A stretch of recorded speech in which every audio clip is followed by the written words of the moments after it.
I don't think we've got Sarah, who's from the RDA, jumping on. We're going to have Debbie. So she's in Goolwa, but her husband's gone to hospital with heart pains. Oh, no. So I said, yeah, we'll catch you later. And then we'll just see. So it might just be you and me. We'll just work through stuff together. Oh, my God, really? Yeah. So we'll just have a crazy day and just work through your business stuff. So I think, so Laura and Kat, so Laura tested positive to COVID yesterday. Oh, my God. You should have just rescheduled. I know, but I was like, nah. But let's just, we could probably, if it goes quicker, that's fine. Like, and if you go, I've had enough, I need a break, that's fine. But I've blocked out my day. Like, it's all right. And we'll just sort of not make do, but we'll do the best that we can. Yeah, it would be nice to have other people on, and if the other girls come on, that's good. But I'm also just I know that Laura was feeling pretty stupid because I was like, that was me last Tuesday. I was absolutely like aching like nothing else. I was, because I'd gotten concussed at netball, so I wasn't sure, like, is this, it shouldn't be happening, like, is this something's happened or whatnot? But no, that's just horrible. What bad luck. Yeah, and we're just like, let's just write that time off. Yeah, absolutely. No, that's totally understandable. And if you're feeling like you're not feeling so great, just let me know. No, you're all good. And so how's things going with you?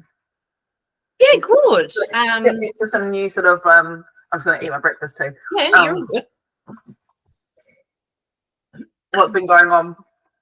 Well, I lost my biggest client just at the end of January. Okay. So I've just sort of been cruising along a little bit since then and trying to, pay a little bit more attention to my business and stuff. But now, I'm just trying to okay, I need to replace that income now. Yeah. And then just brainstorming things in my head and stuff like that. I'm like, where do I want to be? What do I want to do? Yeah. And that kind of take those things as an opportunity to reflect and to adjust, and that, That's it. And I think that's what I've done. End up being the things that we gain. Like, it sounds cliche, but and it's hard when you go, well, that was a good income coming in that you relied upon. Absolutely. Yeah. Absolutely. But it also gives you some motivation, doesn't it? It absolutely does. It absolutely does. Like, you think, oh, yeah, maybe that did need to happen. Yep. Just to give you that, that push that you need to start working on those big, wonderful goals that you really, really had to make them happen. So, yeah. And that's it. And like for me, like, I think, sort of May. Oh, yeah, May. I'm like, oh, my God. Like, I did a grant in, it was due at the end of February. So this was for, like, Office of Family and Small Business. Yep. Still haven't heard back from them yet, but I put together, like, I spent about 6 weeks working on this, going, okay, well, if I was to get this funding, what would I do with that? Like, they wanted to focus more on the mentoring side of things. So I was like, well, okay, but I really want everyone to have, like, the online course. And then I do want to do some roadshow, like, workshop things, because I like to talk to people on that. So how can I, anyway, so I worked all on this, found out that my ASIC company thing hadn't been paid, because it'd been going to my workspace address, workspace everything. Wow.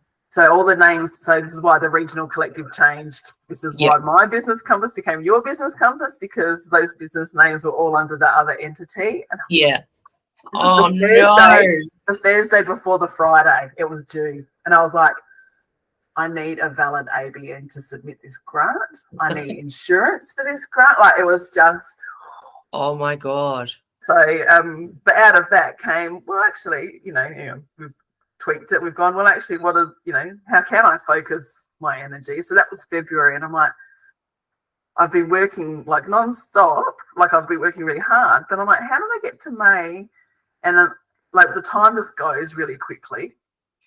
But I've also, like, I thought, I'd have things done sooner. But sometimes the foundational stuff just takes time. Yeah. And then, so that's sort of what we're almost at that pointy end of doing now. Like, I've almost just ticked off all of those things, and then it will just be, we can run with it.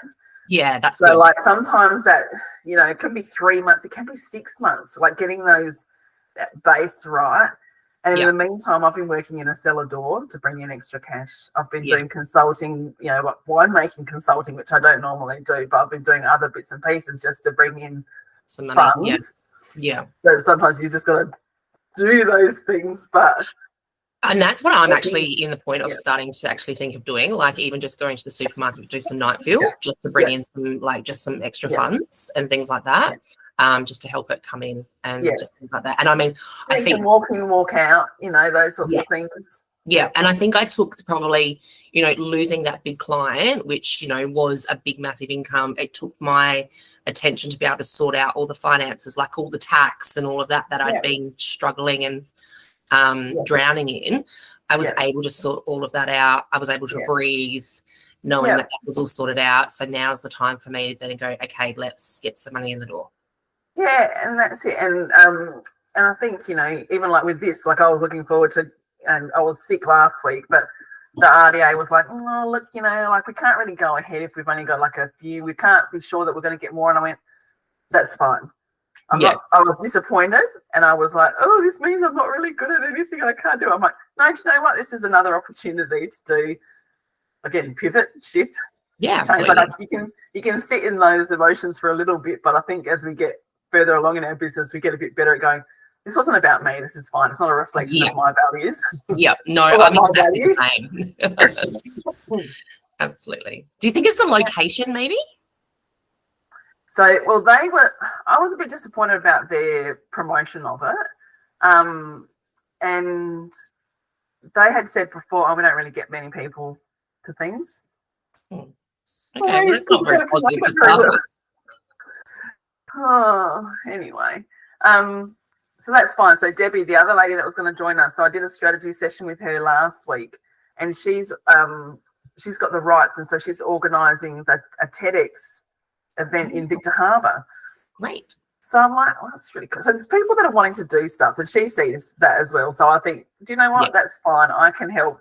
That can be where I can help. The RDA, I feel aligned with what they try to do, but they also have a really big remit of what they're trying to achieve in each region. But I might, so we're hoping I'll hear back from them hopefully this week, head up to Port Augusta and like far north. So I'm like, awesome. So the I hope they're going to get some people. Hey? I hope they'll get some people if you're going to go that far.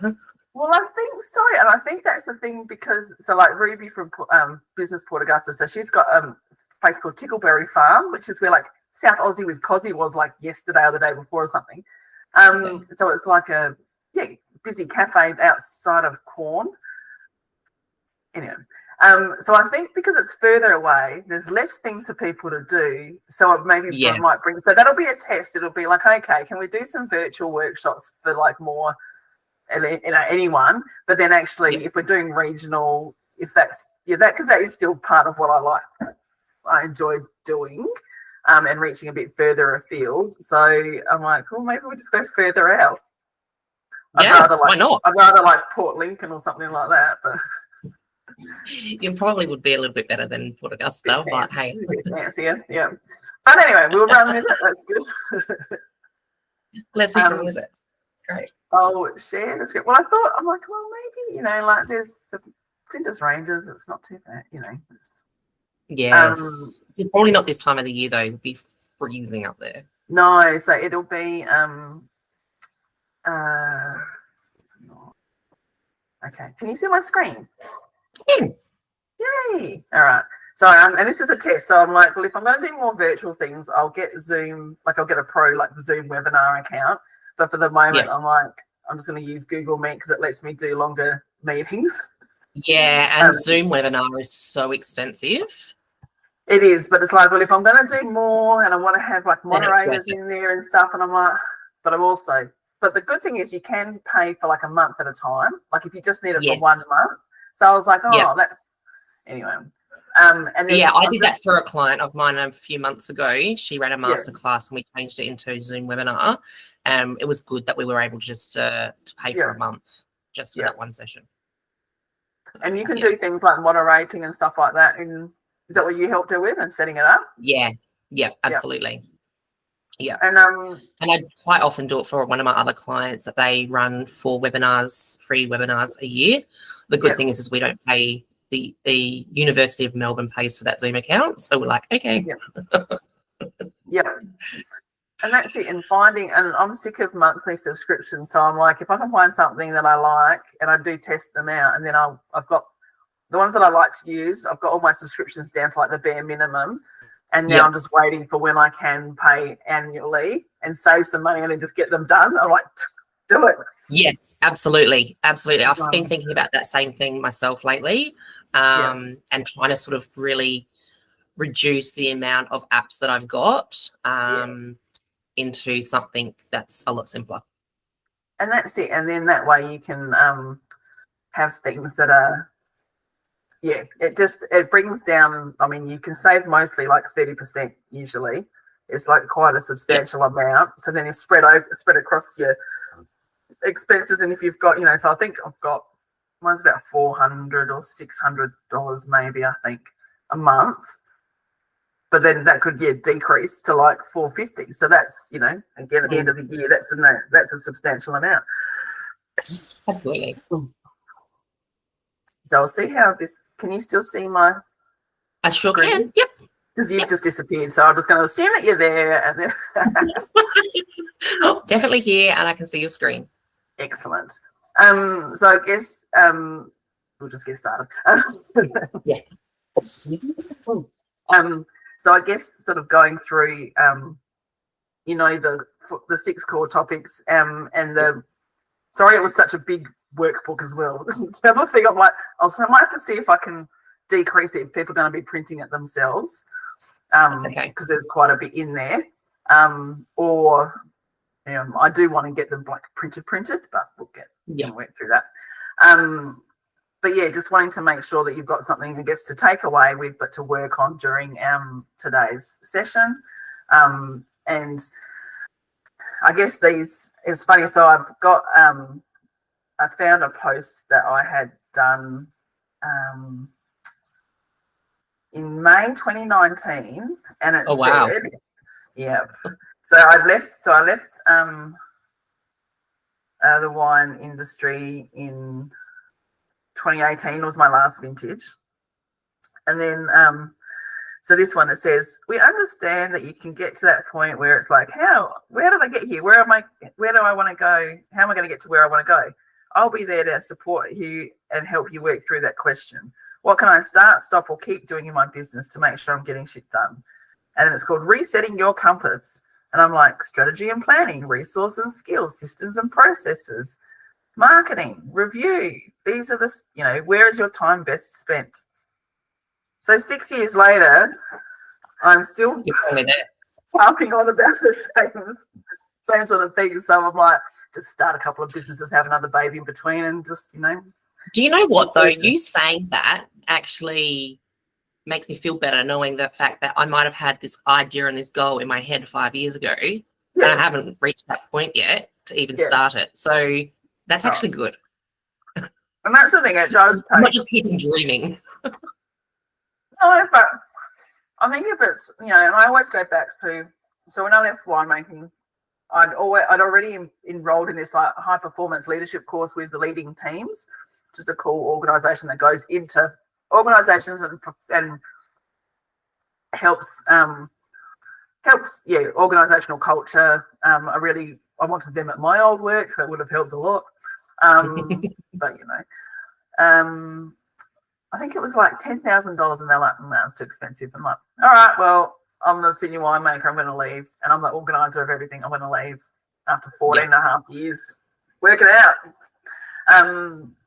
But I did that, and it was like a 6-month course. We met 6 times, and it was always strangers in that, and it was just kind of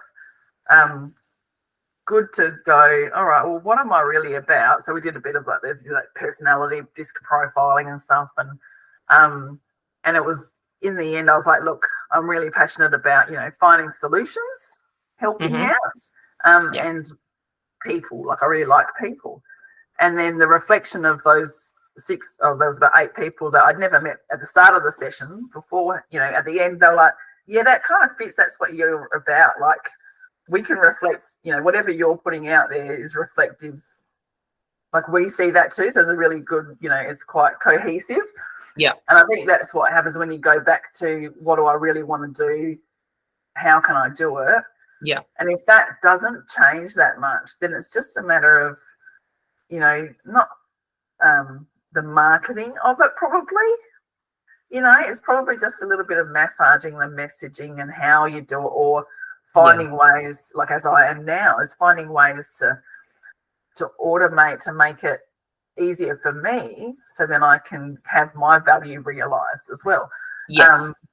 So I think, and it does take time. And, I was thinking of this shit like probably in 2014 I had Elliot, 2015, like it's probably been bubbling away. Yeah. So, yeah, time is, and I've been more patient with myself with the time factor as well, because life gets in the way. It does. But we also don't want to spend, I don't want to spend more time. So I've been doing this casual work. I am working on Friday, but I've said to them, look, I don't want you to roster me unless you like really, really need me. Like I'll do a rock star shift, but I really just want to focus on me and what I'm wanting to do. Yeah. I've only got 2 clients at the moment for consulting work. Yep. Because I'm enjoying those projects, but I don't want to be chasing more, because I just really want to get this program set up and done and implemented and done like that. My time to do other things to make it work is done.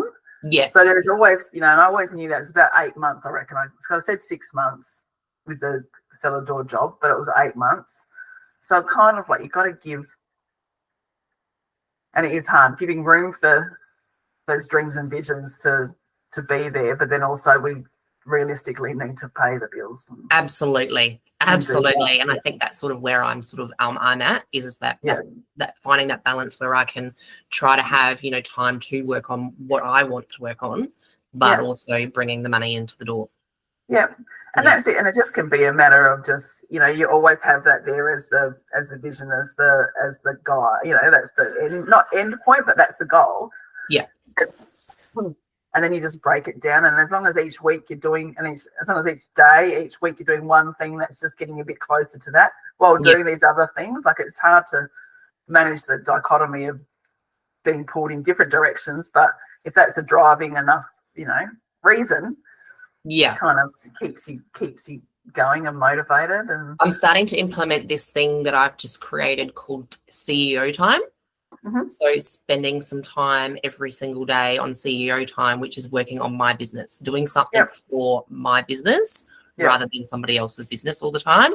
So I'm playing around with this little little thing. And then that's a way, and that's that thinking of, taking your own challenges and then supporting others who are in a similar role. Yeah. Who was I talking to? Because, you'd find it, even with like, Kat doing social media, she's doing lots of other people's, and strategies and business manager setups and things like that. Like sometimes her focus for her business gets pulled away. But you do and then when you're in that service-based industry, you do have to make sure that you just carve out that time. Yeah. And I set that up in Asana I just set it up for me basically, but it's like, have you checked the business statistics? Have you done this? Have you filled in your spreadsheet with your numbers? Are we growing? And that sort of thing. I haven't done it for May yet. For April yet, so I've got to get this on my list. But having those as recurring and going, this is these are key parts of what we need to do to keep our business running. We need to be on top of it. So yeah. Absolutely. Yeah. And that's I think that's a really good focus for me, is just making sure I'm, spending that time to do the things that I want to do for my business. And that's it. And then you'll, and you'll see that time being well spent, even though it feels like you're not spending it well. Do you know what I mean? Like it kind of like feels like it's not money making. Sorry, I put banana and peanut butter on my toast. So, but yeah, it can feel like it's not moving fast enough. But that's where you've just got to be like, that stitch in time saves 9. that little bit of prep now will help for, ongoing. And one of the things that I know Laura, I've helped her come around with, because she's got access to, so she's doing copywriting and digital marketing and like e-commerce and website, but there's lots of back end stuff that she's helping to set people up with. And she's got access to, so she's subscribed to some great tools. Yeah, that's part of your offering. Like, oh yeah, no, I haven't thought about it that way. That's part of what you're charging for. That's what you don't have to tell people. It takes me 2 minutes to do this. Yeah. So I did a guy's CV for cash the other day. Anyway, this is one of those weird things. So like 5 years ago, I did he's a truck driver. I did his CV. Yep. He came into Workspace. I did it. I was like, sure, okay. Anyway, he sends me a message. I'm like, no, I don't do that anymore. He's like, oh, please, I just need to. I'm like, fine, okay. But basically, I was just like, I've got Google, so I was in Gemini, and I was like, take this, add in these notes, do this, da-da-da. Then I reformat it in Canva, because I must have had it in like a document the other time. Anyway, it took me like 45 minutes maybe. Yep. But for him, as a nearly 65-year-old, he would not like. He was like, "Are you sure this is enough money?" It was like $70. I said, "That's fine." He goes, "More." I'm like, "Nah, it's okay. That's fine." But I had the tools and the knowledge of how to do it, so he didn't need to know how long it was going to take me. That was just random, but. And this is why we were all like sick at home. So I was like, "Oh, might as well, because I'm not doing anything." And it's an extra $70 in your pocket. It paid for some meals last week, so that's good. Yeah. But no. All right. So we'll focus on, we'll work through, and we'll just help you work through your we'll work through some of the exercises for you in your business, because that makes it easier, because it's just you. But we want to make sure that at the end of today, you've got a really good plan on, with all of those other things going on, where's your best energy to spend right now. Yep. And it may be that it is, it sounds a bit like multi-level marketing, but income producing activity, but it is, what are some things that will bring in cash to then help fund the rest of the business? I think that's a really good point, is probably what I need. Yeah. Do we tell you what my vision is? Yeah. So this is my vision. Yeah. I actually want to have my own virtual assistant agency. So I'm just like, I can see bubbling. I can imagine it. It's right. I think I've got the right. I just don't know how to do it.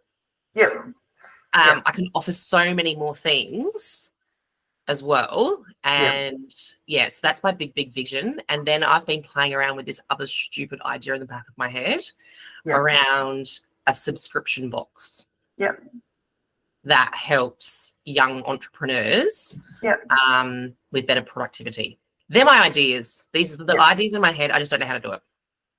And that's, I think, okay, like to have, kind of like, and we can go through this in terms of like the branding side of it, but what's my next slide? But so going through, like, so if you think of it like, I don't know why I'm into circles with compass, because I just feel like it's unlimited, I guess. It's probably where it comes, like, in from a visual thing for me, is just kind of like, I don't want it to be stuck in a square or a box or a triangle or whatever. I just think circle is just like there's infinity. It just keeps going. And so if you think about, and going through this process of this sort of like brand identity about you and your brand. So it always starts with, you're the person driving it. So it's got to be, and it will only ever be a reflection of you driving it. You can't really kind of do it, or like a brand can't be autonomous from the founder, really. Like, I think you've just got to, there's always going to be a bit imparted. Yes. So, and that's okay to have that in that middle circle, is just kind of like, this is the brand, this is what it's all about. And then you can, like, and those, having it as clear and succinct as possible. I'll let you see how Laura's gone. As clear and succinct as possible. Hey, Laura. How are you feeling? A bit ordinary, but that's okay. Oh, thank you for joining us. That's all right. I am going to turn my camera off so I can have a cup of tea and eat some breakfast, though, and then I'll turn it back on. So I'm still listening. Sorry. We're okay. Anyway. I just explained. So sorry, Katrina. So we had Debbie, but her husband went to hospital this morning. So we're just giving Katrina some one-on-one love today. Oh, nice. So we're just going through creating, I guess, that core brand. You know, when we have big dreams and visions of what we want our business to be, being really clear and succinct about the brand identity. We're talking about values, you know, that mission statement, that purpose, like being really clear allows for all of those other things to happen. So for Katrina, as a virtual, you know, services, wanting to have an agency, wanting to be able to then share learnings further on, the best way, I guess, is to just make sure you've got this really clear bit nutted out, because then it just allows for so many. You think of like spokes on a wheel, like it can go so many other places, but as long as and they can be driven by, like, a lot of decisions are then driven by, you know, what are your core values? So, you know, what would mine be if I looked at this list? I suppose like authenticity. Like if there was something that came up and I went, oh, I'm not feeling that there's, you know, is not feeling authentic to me. Like I feel like somebody's faking it. That would reflect back to and go, look, oh, my brand probably can't be related, like, or can't collaborate with you because I don't feel it. Like, so we'll drive other and, like, you know, sustainability. So building sustainable businesses, that's important to me. Where if, you know, an opportunity came up to do something that was like blowing a lot of money, wasn't going to, you know, work for very long, wasn't going to be sustainable in the long term, I'd go, no, it's not for us right now. Like it drives decisions further on down the track. So getting kind of, you know, really clear about what your core values are. So I think I don't know if I've got a copy of the workbook. Oh no, there it is. So I guess, you know, if you want to just spend a moment going through that workbook activity. Yeah. So working out, you know, what are some, you know, 3 to 5 maybe of those core values. You can write other ones. These are just like thought prompters. And then there's a little reflection down the bottom, which I can't, I can't read, but now I can. But like what do we want our customers to feel when they, in relation to those values? So you may have, you know, and it may be you've thought about this a lot, but it's just like, let's write it down and kind of commit, you know, kind of commits it to, these are really important to me and to my brand, and then I'm going to follow these through, because that builds authenticity, that builds trust, that builds, you know, sustainable business. Because like if you hate customers and you go, oh, we're really customer focused, that's going to show, because you're not going to respond to emails, you're not going to be proactive about, you know, customer returns or whatever. Like people are such a problem. So it's going to come out, it'll show later on. Absolutely. So do you want to have a bit of a moment? And sure, I'm going to try and eat my peanut butter and try and eat your toast.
Next time I'll put some thinking music on for us.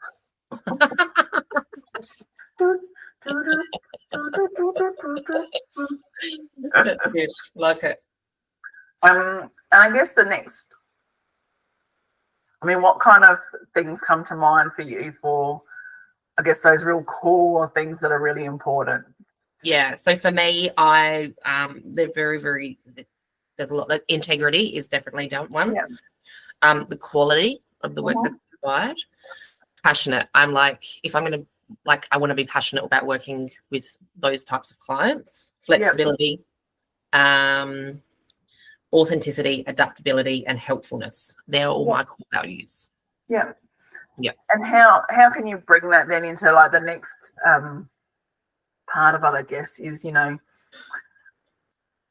so I think you can do kind of like that mission statement is kind of pulling some of those things in together into and like you don't always have to have them posted somewhere or talk about them. It's good if you can, but it's also more like you want to know at your core what you're doing, like why does it exist? And then that vision can be, a little bit more of those outliers of, wanting to connect other people with more VAs, more, assistants to free up time in their business to do what they love, to take care of, and then in terms of, those other goals is to inspire others to start their own business. And this is a way that they can, like with the, that subscription box. So putting those out there, and also and it can kind of, you can play around with it a little bit, but it's sort of like, why does your business exist? So what impact do you want to have on your customers? So I've had a bit of a play around with my vision and mission statements previously, and I've sort of tweaked them a little bit.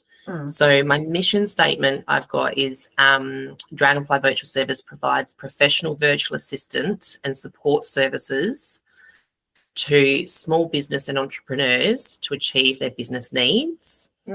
And we'll do that by providing quality service and be reliable, honest, trustworthy, and supporting with our dealings with clients. It's kind of what my mission is. And then my vision is that we will partner with its clients to provide a professional service, supporting their businesses with comprehensive and effective assistance tailored to suit them to free up their time, allowing them to grow their business to the next level. And I would even put in there something like, and I would take them as, and like try and short them again. Not for any reason, just to kind of get really succinct in the core purpose. And maybe, add in there that you're passionate about helping them achieve their goals. Because that's kind of what I think as your role could be. And then we know then that you're going to be facilitating finding other people that can do that job for it, but that kind of doesn't need to be explained in this, in this part of it. Laura, what do you think? You're good on brand identities. You're still eating, sorry. I am, but that's okay. I'm just eating like leftover rice and curry, so it's just not quite as, tidy to eat on camera. Sorry. I think being client goal aligned is really important from for every service-based business. Because I guess that's, when you're looking at addressing needs, what customers and clients need, you're trying to, attach yourself to the pain points that they've got or the problems they've got. And often the issue is that they are actually trying to get to those business goals, or sometimes it is as big as aligning and meeting what their why is and why they're doing things. But often it is assisting them to get to those revenue targets or to improve their communications with their clients, or making life easier. Because whilst I don't do exactly what you do, I'm a bit different, but essentially we are doing the same sort of thing because we are trying to meet a client's need and goal. So I've just recently really realigned my way of, I guess, interacting with my clients to be very focused on their goals. And that seems to have made a big difference. To us actually making some probably really makes big. them more motivated to engage. It does, with you, which then means that you can be successful. Because I think, Katrina, like you find if they're like, oh, I'll get a VA to do all my work for me, or do my admin for me, like, okay, why? What do you need? How come? Like, there's a bit of a process there. So you want to make sure that your brand, and that's that thing of this brand identity, is bringing out like how you want to operate, how your vision fits, but then also attracting the right customers. Because you'll end up, like, I found I ended up slipping into just doing things off a task list, and it didn't really make sense for anybody, because we were never like, I felt as though I was either putting out fires or just not really making any sort of dent in anything, because I was just constantly kind of being told to, you add this product to the, my Shopify site or whatever. Whereas I think if you can be, I guess, look at it the other way around, you can have a much more meaningful relationship. And it's and charge more. Well, yes, absolutely. Yeah. And I think the other thing is it's really challenging your client to actually think about how you can best serve them. Because I think, often it's actually, that's 90% of the issue, I think, when you're trying to help people, like, is them figuring out what they want to help with. Whereas if you're kind of always bringing it back to their goals, then hopefully they're actually, I guess, really thinking about that top level, why are we doing it, who we're doing it for, stuff as well. I think it certainly has worked for me anyway, and I think it's I think having that high level sort of underpinning and bringing your own. I do struggle with that with probably two of my clients who I work really, really closely with, but I think I probably need to be asking them more questions around what's their strategy, what they're wanting to do, because every time I try to do that and we get to a point where, okay, I'm all over it, then they go off in another direction, and then but they're not then keeping me informed. So I probably just need to, I think with those two clients, I feel like I need to reel them in a little bit more than letting them just go off and that's where, like, being, and having that, so if you were to maybe like look at that mission statement and that purpose, that vision statement, like that mission statement, how could you maybe like shorten that now? Can you give us kind of like, because there were lots of words in there. I know there was lots of words. But like, is there a way, because you want to sort of set the tone? Because if you go, you want efficient, you want to, anyway, there's lots of ways that we can like wordsmith it, and Laura's the wordsmith, but it's bringing efficiency to like the chaos of entrepreneurship and that sort of thing. So giving people some some structure and some guidance in something, because usually business owners are, we know what they're like, lots of different things going on. So is Dragonfly bringing, and that's the whole point of my logo, when I have my logo done with Rachel Reader, and it's got the circle around the dragonfly where all being all chaos, so bringing it all back in to sort of streamline and make it better. I'm just terrible with words. But there's something there, though. I think that's where kind of like pulling these apart, there's something there to then be really clear about the brand and that service delivery that allows room for growth as well. I think, from what you read, it's pretty clear that you know why you're doing what you're doing. And what you're hoping to be able to deliver. It's just a matter of refining how that's actually presented. And in a lot of ways, you probably need to have a few different versions of it, because I think, a lot of clients a lot of people generally need to hear something in a very specific way for it to resonate with them. So I think it's just putting that key message into a few different. And this, I mean, this is where I would absolutely hop into an AI tool and pop in those, you know, key sort of elements that you've mentioned, but then also explain who your, you know, use your current or, you know, clients that you've worked with and outline what they're like, and then get it to write for like them specifically, because that way you'll actually have something that talks to, it's more likely to talk to the real people that are kind of you're trying to front of. Because I think your model is awesome. Like, I think that there's, you know, we all want somebody who's going to help us, you know, get out of the chaos of running a business. But yeah, how exactly are you doing that for, you know, each of these various people? And then just create some content around it. So essentially you're saying the same thing over and over, but you're saying it differently, so people are not going to notice.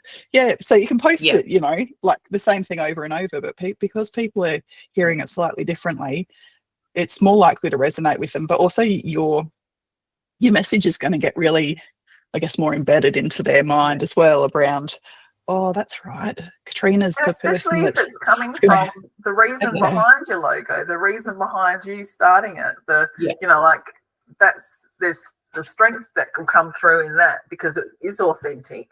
So I think just sort of like lean into that a little bit more.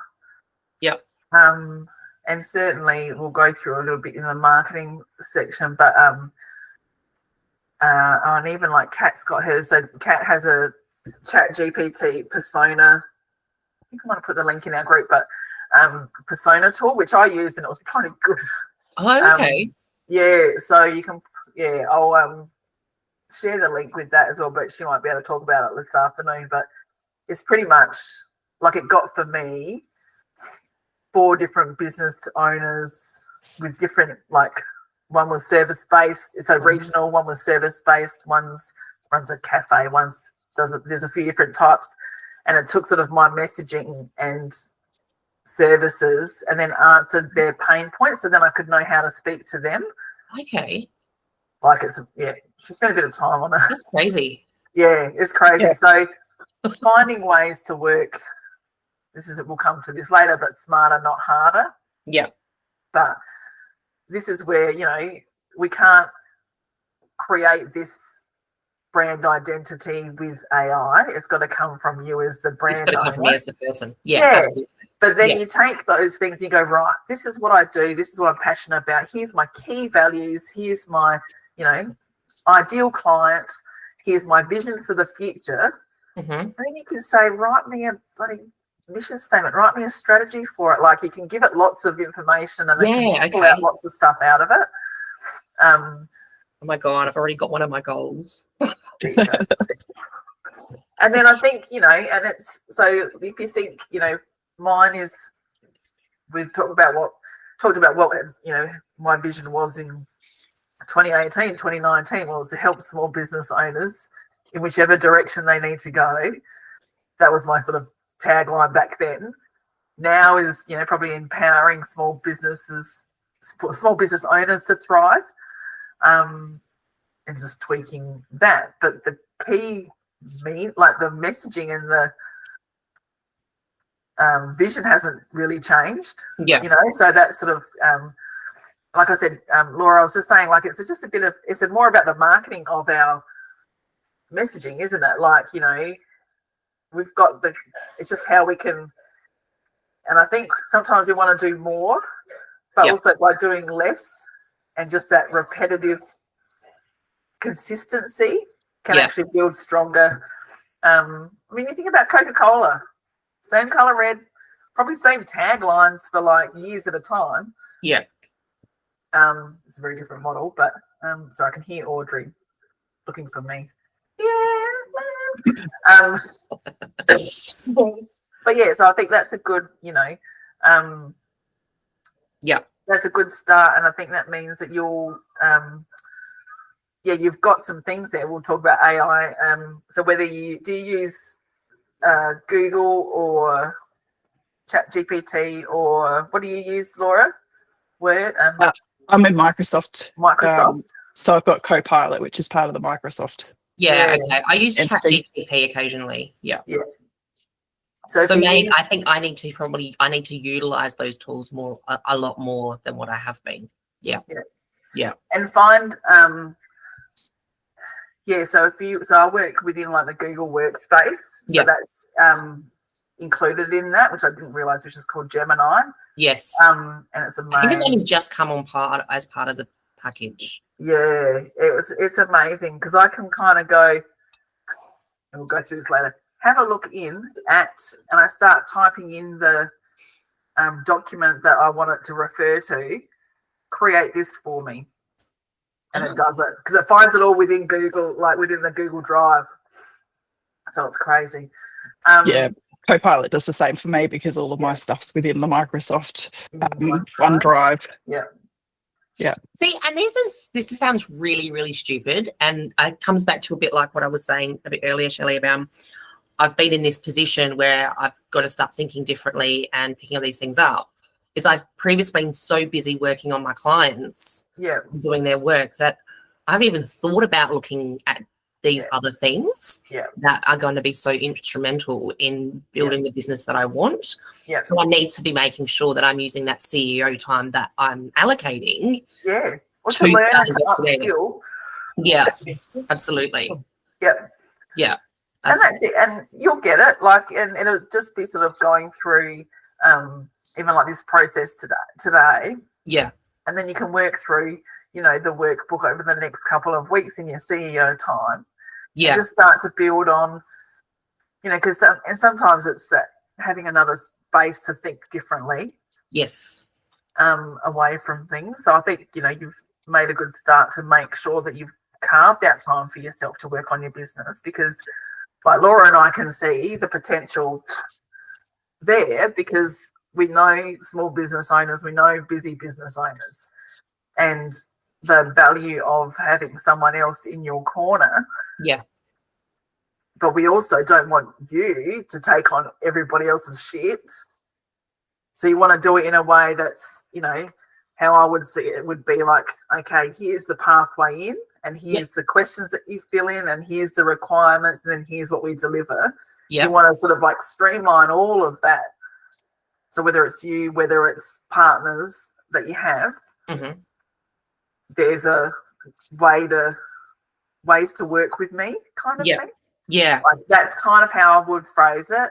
Yeah. Because if it comes back to your brand values, you want efficiency, you want professional, you want quality. Yeah. So if you have, if you're onboarding, or your customer onboarding and client onboarding isn't tight and isn't following, specific things that benefit you to be able to provide those services, then customers are going to be disappointed. Shit won't get done. You'll be overworked. Things will go out of scope really quickly. So it all comes back to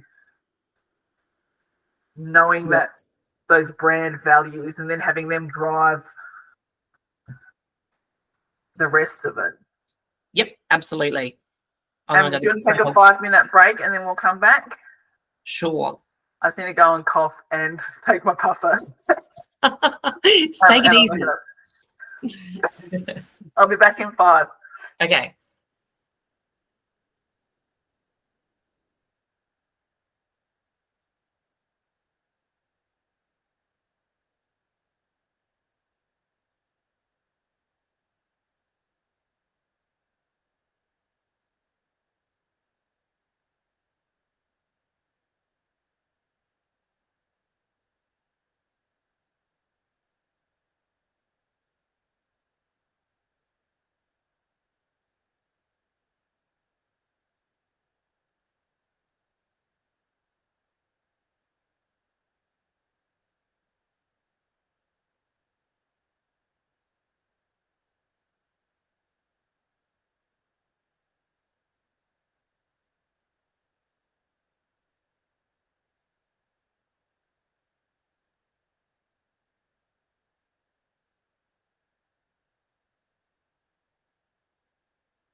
I'm back.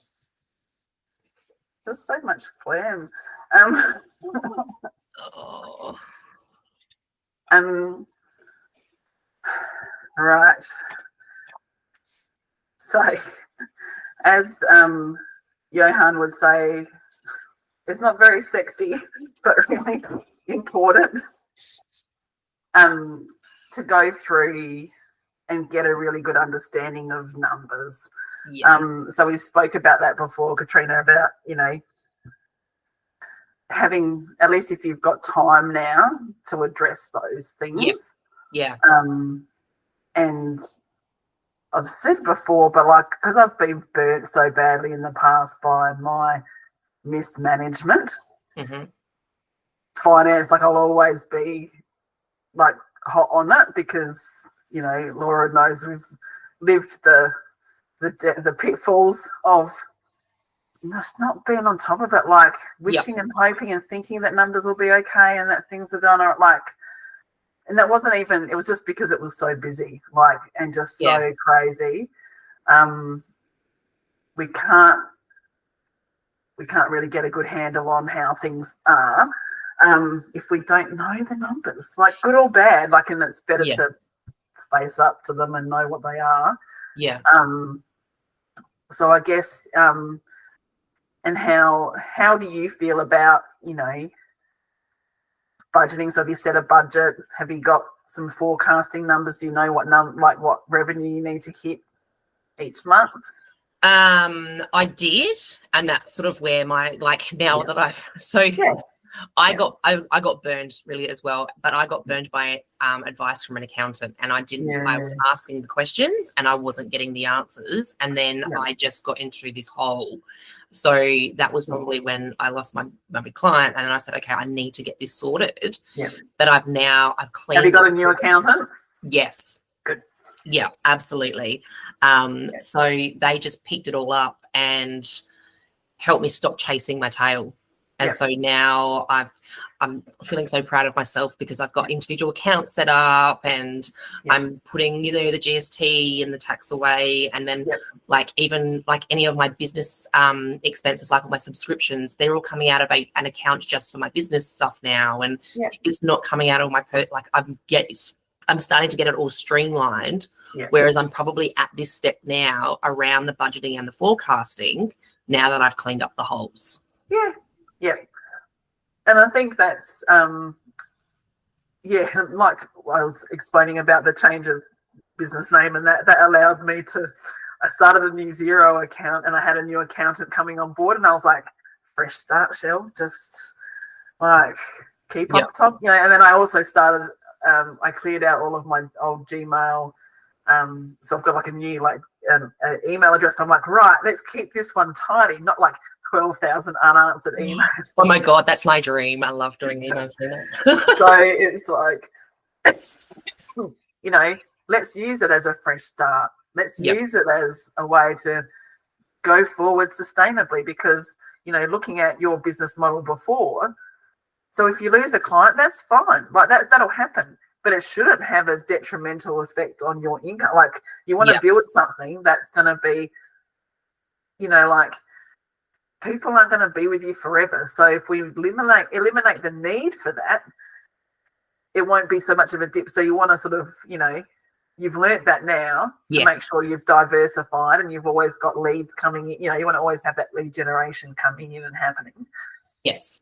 But again, so I'll think it's in the emails that will go out, but there's the budget template. So perfect. As we've known, it helps you to make informed decisions. See when that potential for growth is. So if you do some forecasting and you go, right, once we hit 20 clients a month, I don't know what I'm putting a number, it's going to bring in X amount. I'm going to need to start outsourcing that now. That's where I'm going to start making this move. So you can forecast that and you can keep it. So it can give you, and you go, right, well, I can't do it before then because I won't be able to pay somebody and I won't be able to pay for the extra subscriptions or whatever I'm going to pay for them, whatever that structure looks like. So the numbers and tracking all of those things can give you some of those tipping points and can give you that go, yep, well, if you were e-com or, you know, had a physical shop or something like that, you'd go, okay, once we do this much in revenue, we know we've got this much product. You're going to need to warehouse it. We're going to need to get somebody else to do this stuff because it's going to have a tipping point of where you won't be able to do it yourself. So while it's numbers and it's talking about money, it's also being able to interpret those numbers. And like we're talking about with subscriptions, so being able to pay them yearly and maybe phase them yearly, you know, phase them over months of the year can help as well. So it can help with cash flow and all that sort of thing. So, but you want to have a budget, so you want to make sure you know what you're, and keeping it separate from personal is a good start. Yes, because absolutely. Business is not personal. It's exactly right. And like, even though like I would put it under like a business expense or something like that, it's just being able to, for me, it was being able to clearly be able to see that I need to make sure that I was putting this money into the business account to cover those subscriptions or to cover these business expenses. So it sounds like a really silly thing that's I should have done, like, you know, when I first started my business. But I was getting bad advice. No. I think everybody usually, I think most people learn the hard way when it comes to money. And it does depend on how we've been, you know, brought up as well. But also this is kind of, you know, why it's important, and I'll harp on about it because I know what happens if we don't know those numbers, good or bad, if we don't look at them regularly. It can just get us into big piles of poop. Yes. And I'm still not there. Like, I'm still, you know, we're still learning. So I got paid for a job yesterday. I was like, oh, I'll transfer this and I'll do this. I'm like, Shelley, just let it sit in there for a bit. And then go and have a look at your budget and then just see where it needs to go. And then pay the bills that need to be paid. Like, I was just like, patience. But because we've been in such a money in, money out, money in, money out, like, cycle. That's not sustainable. So I've got to start to build in some more behaviors, I suppose, to be patient with it. More money will come in and then we'll pay somehow. So just making sure, so when you get the template, or it might be tagged in the group. So I've just set up as a couple of spreadsheets. It just is, you can do it yourself or you can follow how I've set it up. So I do a couple of ways as well. So sometimes I'll look at, sometimes I'll set up, I will talk about pricing later, but expected revenue. Is that what I've got in there? Yep, expected revenue goals. Fixed costs, variable costs. So I guess in service-based, variable costs would be like, what does it cost you, I suppose, to run your business per client, maybe? So like your time. So fixed costs would be like your subscriptions, you know that, insurance, what else?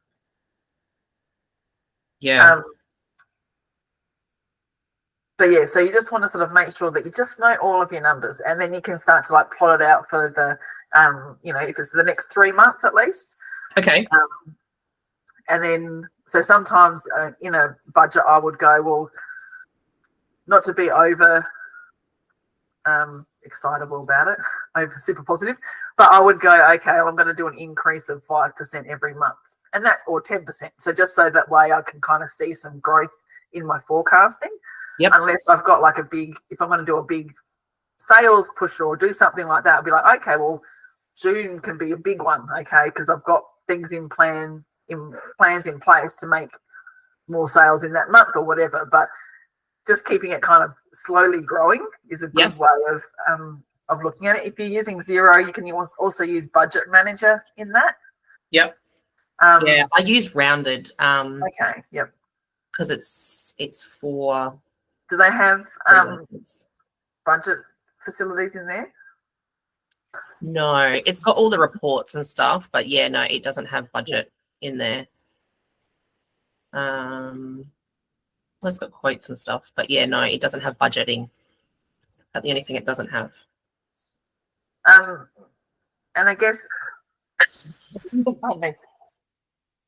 I can probably show you the budget on here anyway.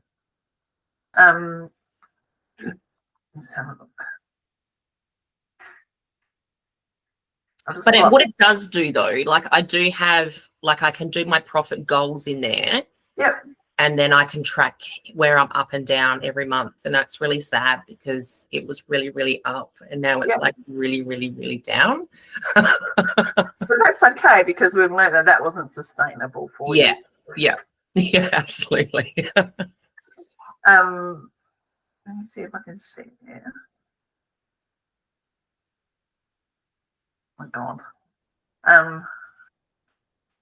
Present something else. Okay. Can you see that? Yes. Budget. Yeah. So this is the template. So this is a free one.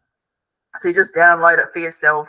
Okay. I've just got different tabs here. So kind of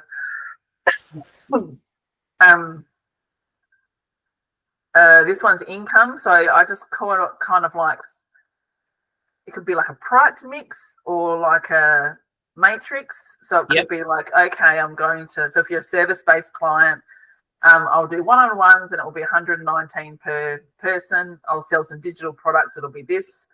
I'll do 3 one-on-ones for this price. You could work in costs. Like if you were outsourcing it, you could be like, okay, well, it would be, I don't know, somebody would be $50 per one. I don't know.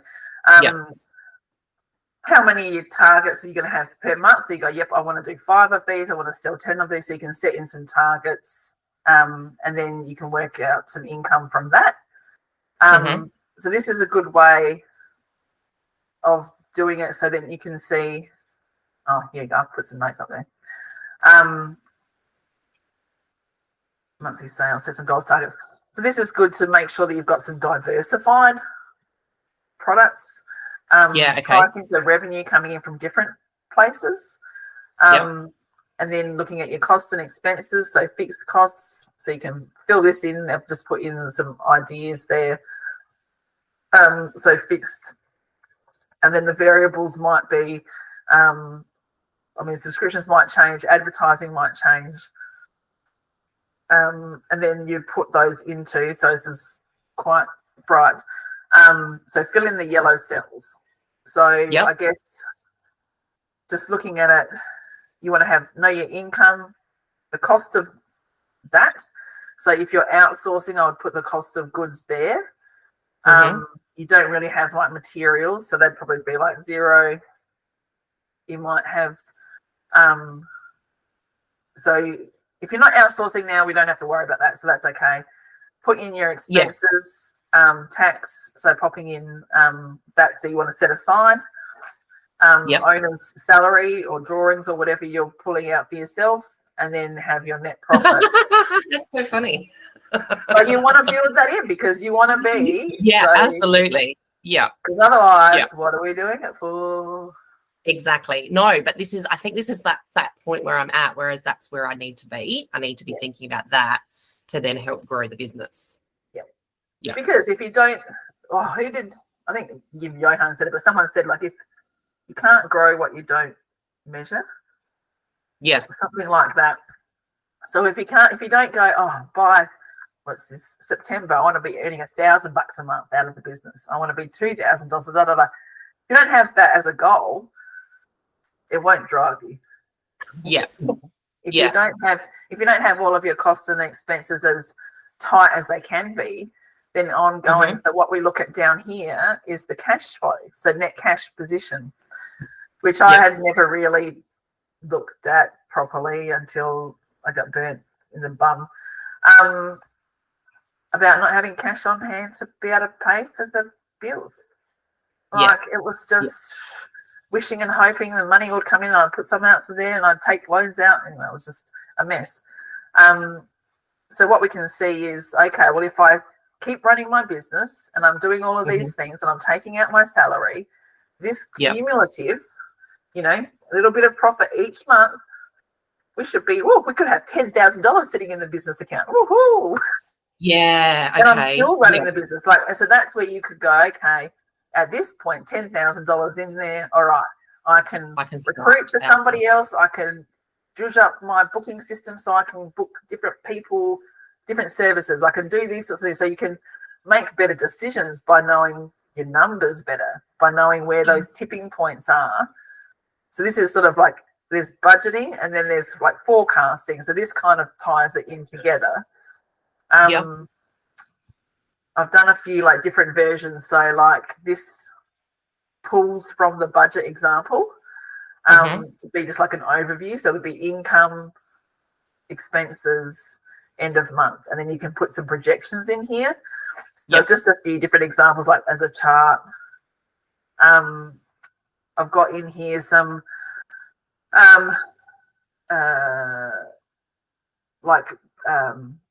key goals that you might want to hit from a year. So there's just a few different templates in here if you're not using something that's like Asana, like a project management thing or whatnot, and then other ways of measuring success. So looking at what came in. So again, like part of the numbers part is, we want to budget and forecast, but we also want to review and go, what went wrong? Why didn't we hit that target? I didn't bring in that much money. Well, because I was spending time working on the business. Well, okay, but as long as we know that, and then, or it could be, I didn't,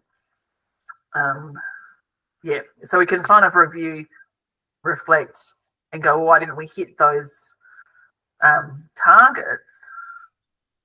What can we change to go forward better? What can we do? And it may be, we were, it could be a reflection of, our total expenses were, net profit was was way down because a whole heap of things came in at one time. So we need to phase those so that next time our cash flow doesn't go below. I might have to redo this template. I don't like it. I think I did it about a year ago. So again, I've changed. I actually think this is going to be a really helpful tool. Well, I hope so. I hope I want to make it a bit easier actually, because now I'm going through it now and I'm going, it's actually it's a fair bit in there. So I've got my second goal. But it's about, so we really just want to make sure, so we understand the concept of that budgeting and forecasting, what it can teach us, cash flow, the timing of money coming in and out. Which Johan's really keen on. So I'll get him to do a few more as we're coming up towards the end of financial year. Cool. And the other part is pricing and profit margin. So I think, Laura, do you want to talk a bit about this? Because my voice is just needing a rest. But about how, and especially from a service base, so we're talking about the different tools that you offer to provide your services and how you've come about working out your pricing. Yes. I think, because I use profit first. Well, I try and use profit first. So I guess, a lot of my pricing kind of stems from the days when I was working in e-com. So I had cost of goods, and then I had my all the other expenses. So my profit margin and ability to take money out was pretty poor. So I tried to be as lean as possible with some support of a bookkeeper back then who was profit first trained. So I guess now I tend to work backwards in that I try and figure out how much I want to earn or have, as take home pay, and then kind of work backwards as to what that looks like. So how many hours a week can I work? And then I figure it out from there. But I have, I've also got a business. I'm in a part of a marketing group, and I guess trying to keep myself in alignment with the rest of the industry as well. So I have just put my prices up, which, it's actually been much less of an issue than I thought it was going to be, because I was a bit stuck on, moving myself to over $100 an hour. I don't know, a bit of a was in my own head about it. But ways to get around that is that packaging, isn't it? It is, and that's the thing, I guess, because I don't have very many overhead. Well, I actually probably do now have more overheads than I used to. So my costs are pretty much all subscriptions, as in like software subscriptions. That's the main thing I really have that is costing me money to operate my business. Everything else is just me and, paying myself. So I guess being really mindful about what you're actually paying for and why you're paying for it. And I basically, now I only pay for subscriptions that I know I'm going to, I absolutely need to do my job, which I'm in Xero and things like that. I absolutely need. Pass on the benefits to a better service for your customers, isn't it? It is, yeah. So I've got a subscription that helps me create SOPs and workflows because it does screen capturing. Like any of the other tools. That's Scribe, Trina. Yeah, Scribe. Yeah, I've been seeing a few ads about Scribe just recently. It is actually really good. Is it? Yeah, well, because I essentially have used, I now have that as an add-on for like clients. I create SOPs and things for them as I'm going and doing tasks because I'm doing them anyway. So I just capture what I'm doing as I'm going, and then I go back and kind of clean them up and shoot them through. Do you have that as add-on as a bonus, like product? I was initially, but now I kind of build it into my packages a bit. I guess because it is a paid tool. But yeah, I essentially only pay for things that I know I'm actually going to get a return on investment from. So I can actually either on-charge them or I am able to provide more through having those tools, or they're making me more efficient. So that's why I pay for my AI Copilot subscription. So that's kind of how I figure out, I guess what my costs are going to be. But being a service-based business, I try to aim for at least a 30% margin on what I want to take out myself as a salary, and then within that, obviously, tax and super, because I pay myself both, because I pay myself as an employee. So that's kind of how I've figured out how it works. But I guess it depends on what your overheads are. Staff's, you would know staffing is always going to be the most expensive element of everything that you do. And hopefully that's just you. if you're, unless you're and then if you're subcontracting or outsourcing, obviously you have those costs as well, but then you still want to put a margin on their work to help cover like business overheads. So, you need to kind of figure out what that margin is based on, I guess, what your essential tools of operation are. And you'll look at that when you get to the point where you go, right, it's now time to expand. That'll be a separate pricing exercise, won't it? Because you need to because you're facilitating it, so you need to make sure you've got your margin on there as well. Yeah, okay. Yeah. Laura, you mentioned that you increased your prices. Did you do that for your current clients or just for new clients? Because that's where new ones. Struggle. Yeah, so my plan is I will actually have to put my rates up for my current clients, because up till now I've kind of grandfathered them as I've increased my my rate. But I really do need to bring them up because they're almost, I'm billing them almost half what my new rate is. Not quite, but so I will have to bring them with me. But I think I'll do sort of a bit of a, I guess, grandfather increase with them as well. I won't increase them to double. But essentially I've just brought the new clients on, and all new projects and things I've been quoting out and billing at the higher rate. And as I said, I've really had no issues at all with people. People are still, very readily accepting my quotes and things. So you think of people that were working with you like a year ago. Yes, that was your rate, but people working with you now, you've got all those learnings of the last 12 months. You've got those processes more streamlined. Yeah, and I've got additional tools and things that I use, so I do provide more. now than I used to. So my clients, like as I said, they almost all get SOPs or workflows created. I create videos of like screen capture, lots and lots of things I do. So because I guess it depends what it is I'm doing for the clients, but some of the things I'd like to make myself a bit redundant in, because I don't like either I don't like doing them, or it's just not a good use of their money. Like it's something that they really could be doing themselves if they knew how to. So yeah, I tend to try and like essentially video myself when I'm walking through things, and I'll give them a recording of things, which is extremely helpful. If you've ever been provided that yourself as a client, it's really helpful to be able to go back to videos and see exactly what people have said or done or how to do things again. I need to do more of that. I've written that down as another goal.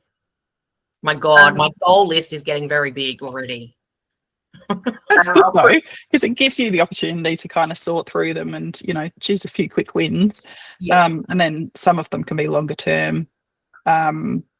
Just work at them over the next 12 months. I have to conquer Rome in a day. No, that's exactly right. And that's where I'm making sure that I'm setting these goals and doing them in my CEO time, so that I'm going to be very clear on what I'm going to work on and when I'm going to work on it. Yeah. And I've also just sent the link in the chat. I worked out how to do that. This is what I set up maybe 6 years ago. Okay. So if you fill in the orange sections, don't know why it's orange. So like the number of billable days. This is when I was starting out consulting. Number of holiday days you want a year. How many sick days, marketing, admin days, so total non-working days. So it works out how many billable days. You fill in your monthly costs. And then that divides that. And then I put in here my target income annually pre-tax. I don't think I worked out anything post-tax. But then it works out target income I need for my costs and income for me. So daily billable rate, minimum hourly rate to charge. And then that comes up here. And then I can say, well, okay, my chosen base rate is this. And then I can, so it tells you what your minimum you need to be able to hit that. And then I set out some different rates, so I'll put them in as like different services, I suppose. That would make quoting very quick. That's so I'm like amazing. But I would also, when was this when I first started business? But I would also be like, they don't need to. I would also go to a model where you don't need to show your hourly rate. Okay. Because they don't got to know. So I'll pop that in there. So I would, when you go looking at pricing, then I would look at packaging up as opposed to hourly rates. See, I do have I've got 3 retainer packages, which is just based on my hourly rate. And that's essentially what I normally, I've got 1 client on that. And so I've got 3 clients that are all grandfathered clients. So I'm just struggling on how to increase them. But that's also where you can kind of work. I wouldn't worry too much about current and previous, just worry about going forward. And then you can find a way to integrate that forward. Because the more that you can kind of put it out there and move forward with it, if new people are paying for it, well, maybe you don't need that old, it may be that that's redundant. You don't actually need to service those customers as sad as that is. But you won't move forward if you're stuck on how you used to do it, if that's I get that. So I think if you can find a way, like, make sure you've got your basic budget, your outline for the next quarter, reflect on that budget. Yep.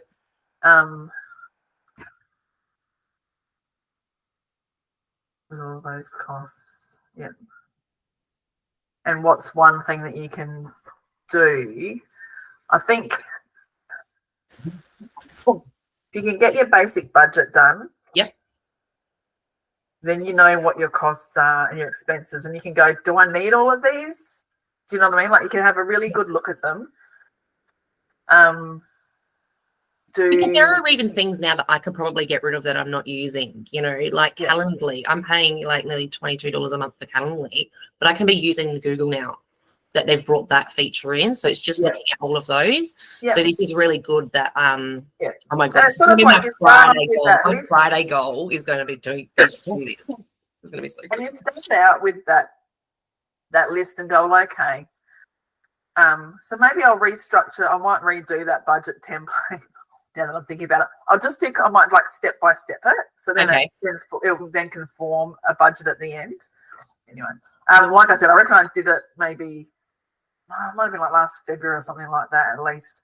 Yeah. And I love spreadsheets. So who doesn't love a good spreadsheet? So I think have that basic budget, but I would also start to look at like a pricing matrix and start to look at services. Yep. And list them down, how long it would take you to do it. Yeah. And then at the top, maybe put in your hourly rate that you decide that's what you are charging out at. Yep. And then, so then you've got kind of like, and this is not for public to see, this is like, these are the services I can provide, how long it's going to take me, what it would cost to provide that service. And then you can kind of look at bundling some of those together and go, well, okay, for $4.29 a month, you get this and this. Yep. They don't need to know that takes you an hour and a half. They don't need to know that. They need to, like, you're going to sell the solution, not the thing. So you can kind of then go, well, I want to sell, and because yours is perhaps time-based, you would go, well, okay, if this takes me this long, and I only want to work 30 hours a week, I can only do X number, like because you're capped with your time at the moment. That'll change as you do more automated things, or you've got other people to do things, but you want to just be mindful of not over-promising, under-delivering. Yes. Especially when you're service-based. Yeah. But you want to make sure that you're maxed out of those 30 hours a week of income producing activity. Yep. To keep the wheels going. So you kind of like want to, again, a spreadsheet's good for that, like just work out those products, time, cost of that time to your business that's paying you, and then see if you can package them in some different ways. That's not, this will cost you $125 an hour or $75 an hour. It'll be results based. Results based. Because then if you can then have some tools that help you do it faster, quicker, you automate it. Then I'm making money. Yeah. And they don't got to know about it. Yeah. Oh my God. Yeah. This is amazing. So sorry. Get really clear on some of those numbers. Yep. And I think that's I think the start of it, because I don't want to go too far down in terms of how you're going to bring in other people to do it. Yeah. The foundations are you get it right for you, working in your business. Yep. To pay you. Be real about the number of hours that you've got available. Yep. Make sure that you can fill all of those. Yep. But do the things that, you know there's a need for, that people find really tricky. Like we were just talking before, that webinar, moderating and organising. Shit. There'd be people out there that would love to have someone to do that. If that took you, if you had like a process of how to do that for you, that you go, yep, I can help, schedule these in for you and moderate them, It can be once off, or it can be whatever.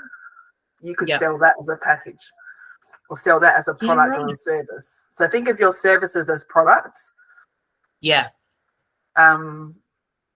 Because they are. We talk about service because we are, working people to people, but these are, think of them as their products. They're listing your that product. we're actually providing. Yeah.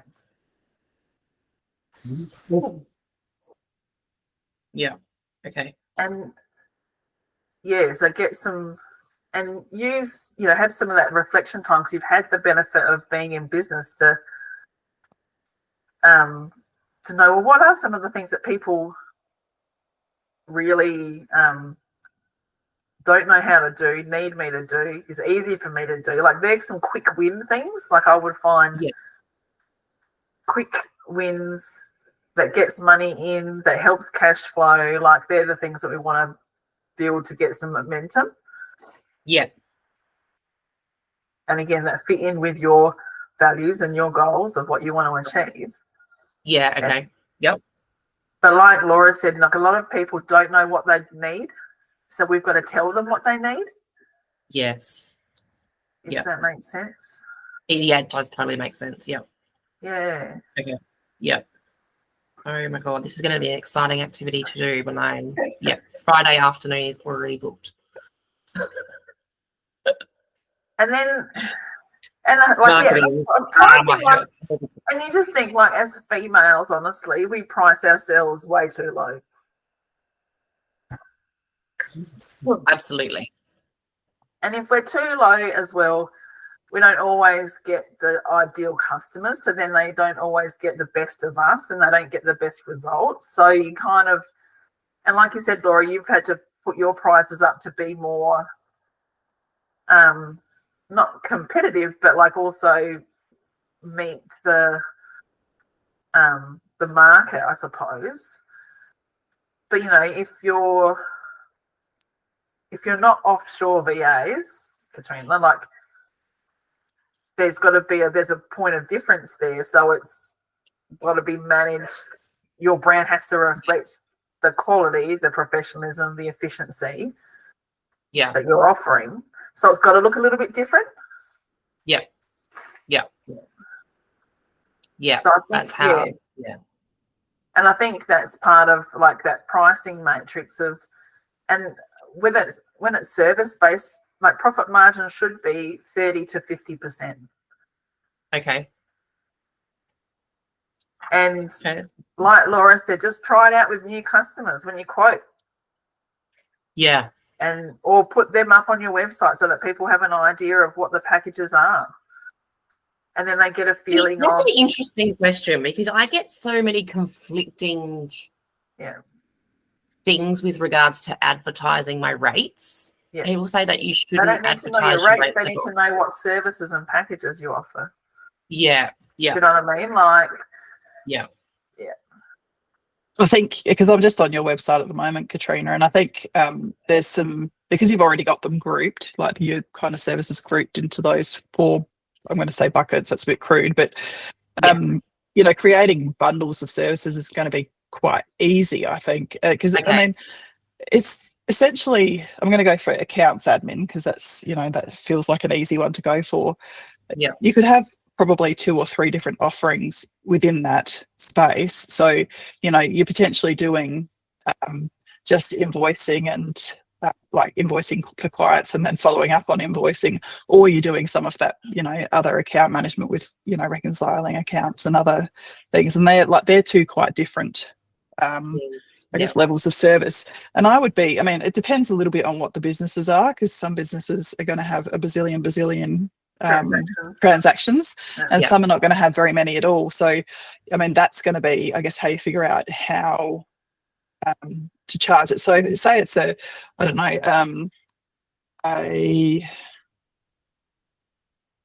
going to say an accountant, because I can't think of anybody else, but you're doing books for an accountant. They see maybe 10 clients a month, so you've got 10 invoices. They don't have very many transactions in and out of their bank, because they just don't. So you're not doing more than 20 reconciliations per month. That's going to be one rate, whereas another business that a lawyer, like a legal firm or a hairdresser, for example, like we'll go hairdresser, they've got a group of hairdressers that all work there, and they're all seeing 7 or 8 clients a day, so they're having lots and lots of transactions going in and out of there. That's going to be a much bigger and higher cost, yeah, but also probably a lot more valuable for the business client as well, because it is a big time save. So yeah, I think that would be how I would be looking at charging the difference in that space. So think about hopefully you've got, because you do work by the hour at the moment, hopefully you've got some good time tracking around how long it does take you to do various activities. So I would work from those, but then also add contingency to every single one of them, because contingency of like 10%, well, I have sort of like up to 100 transactions or over 100 transactions. Because that way you can still charge the same amount per month, but there's a bit of unders and overs. So if one particular client goes on a spending spree before end of financial year and they've got, gone from their usual 20 to 50, you're not kind of feeling it quite so much. So that would be how I would look at it. And maybe do look at a couple of the sections that create bundles or service blocks around those products first. Board support would be another one that would be, I think that would be probably quite easy to create a product around. Because I guess, again, it's a fairly finite list of things, but it also depends on, how often they're having meetings and how many people are on their board. And, so those are, I guess, the variables that you'll be kind of factoring when you figure out how much things are costing. I would think you could probably charge a reasonable amount for board support, to be honest. I know it depends who it is, if it's a not-for-profit or a for-profit organisation a bit, but I would think that would be a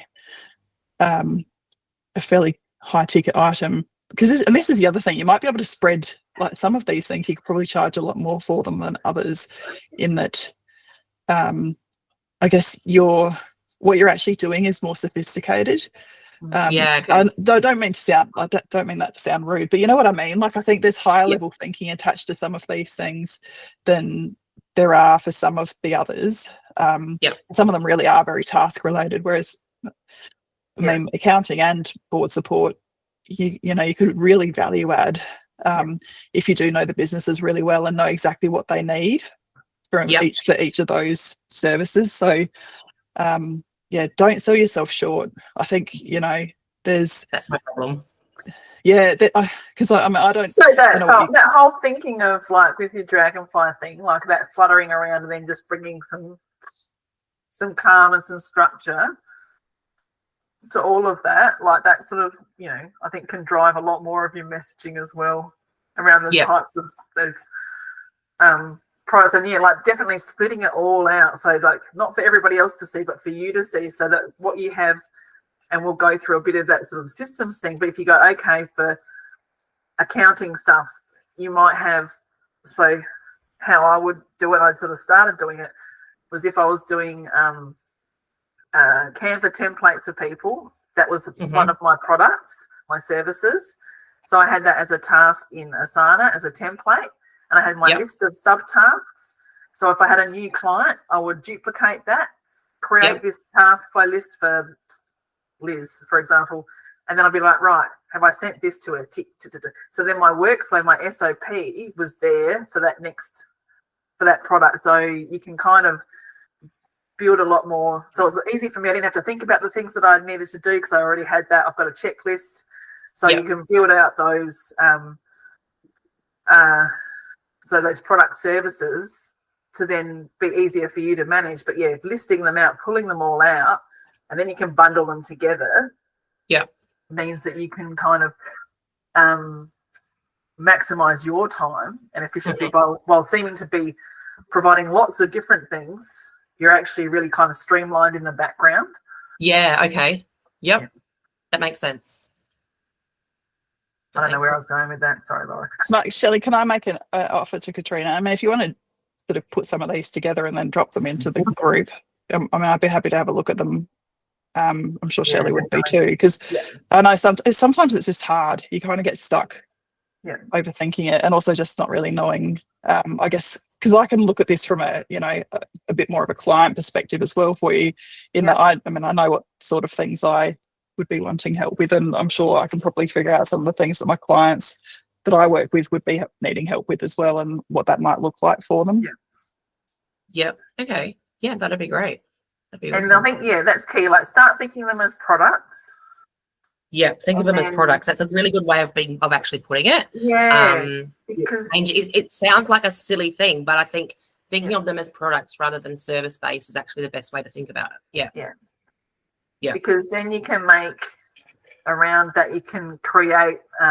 Like, we'll go into the marketing side of things, but then you can create. For each product, what are the pain points of our clients?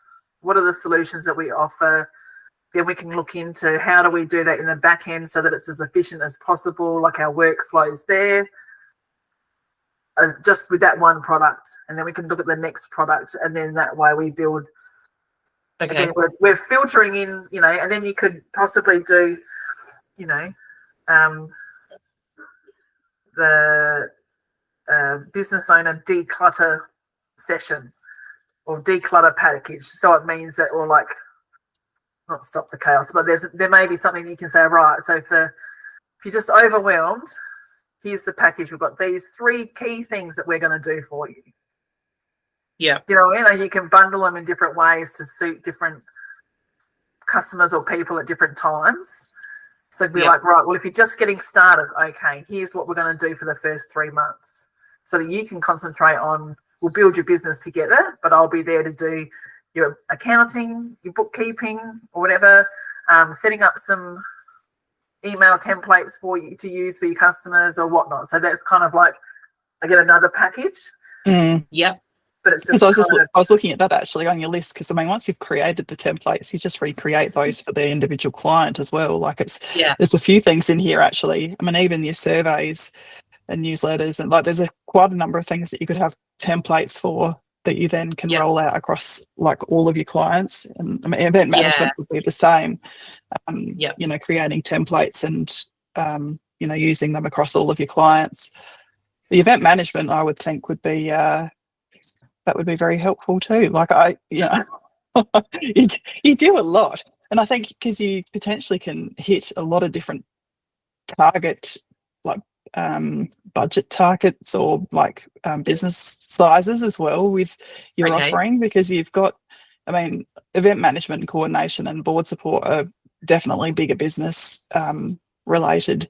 They're not going to be people that are solo business operators or husband and wife or whatever, whereas the admin, business support and accounts admin definitely could be anybody. But I can definitely see a lot of because so you've got actually, because how we were talking about creating the avatars for who you're talking to, you've got quite a lot of people that you're talking to. I can talk to a lot of people, and it's just all the skills that I've learned over the years. I think it's just a matter of me sitting it down and nutting them out, grouping them together, and looking at them as products. And then also seeing where you can actually outsource or bring on other people to work with you, because there may be a couple of those things that you really do want to keep doing yourself. And I'm thinking probably board support and event management, because I'm thinking that the profit margin in those is going to be much higher, because they're going to be higher ticket numbers items, whereas getting other people in to kind of help with the reconciliation and sort of the other more day-to-day admin stuff, that's probably something that it's making sure people understand the processes that each business uses, but you could probably have quite directive types of set up in those to actually be able to then get other people to help you. My God, it's so nice talking to different people. Sorry, Shelley, I feel like I'm just railroading, but I'm glad I opened up your website, Katrina. Oh, good. Someone's looking at my website. But I think that's also like key, and we're looking at, what Katrina can do for, and in that rebuilding stage of her business, you've been in business for a bit, you've learned a bit. It's okay to have a little bit of, it's that introflexion to be able to get things sorted out to move forward. And we know it's not going to go at a fast pace, and you don't have to do everything all at once, but to kind of have a bit of a moment to get it all down and have some, and start to see some of these solutions. The cumulative effect of knowing those things means that you move a little bit further, you move further ahead than if you hadn't, taken that time to stop. Because if we're just doing the same deal all the time, I'd be charging people $50 an hour for the same thing, and I'll be chasing my tail about trying to do that. It's about, can we increase that profit margin? Can we increase our perception of value and perceived value of what we're offering without stretching ourselves as much? So that's where we want to make sure that those, we price ourselves effectively, but also it is part of the selling the stuff, selling what we do, selling the points of difference. Yeah. So, I mean, for me, it's not just, because I'm just going to change glasses quickly. It's not just, amount of time that you're saving people, but you're bringing so much efficiency. And I guess, you've got all of your processes and systems and processes set up to actually manage all of these tasks the most efficiently and actually have the outputs that the client needs, as well as the time saving that it's going to provide for them. Yeah. And I think, like you said, turning it on its head a little bit, Laura, like thinking about, so we'll go into marketing before we have a little break. And I think Kat can join us afterwards, which would be really good. But again, like, we do want to know, so we want to know the services or the products that we can provide, because it's built from, our passion, our knowledge, our vision of what we want to be able to perform. So if it's, handmade soy candles from the Barossa, well, then that's what the product is that we're selling, and that's what we're doing. If it's, helping declutter the, CEO mind or whatever it is, we're bringing that, with efficiency, with professionalism. We're keeping people on track. Accountability, like, that's a good one as well, that people struggle with. Yeah. So then if we know that, then we can start to look at what are our personas of our clients, our customers, the people that we're not targeting, it's a bad word, that we're servicing, that we want to reach, that we want to work with.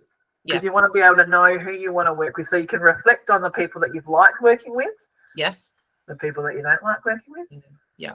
The people that are too hard. I think I might have spoken about this before.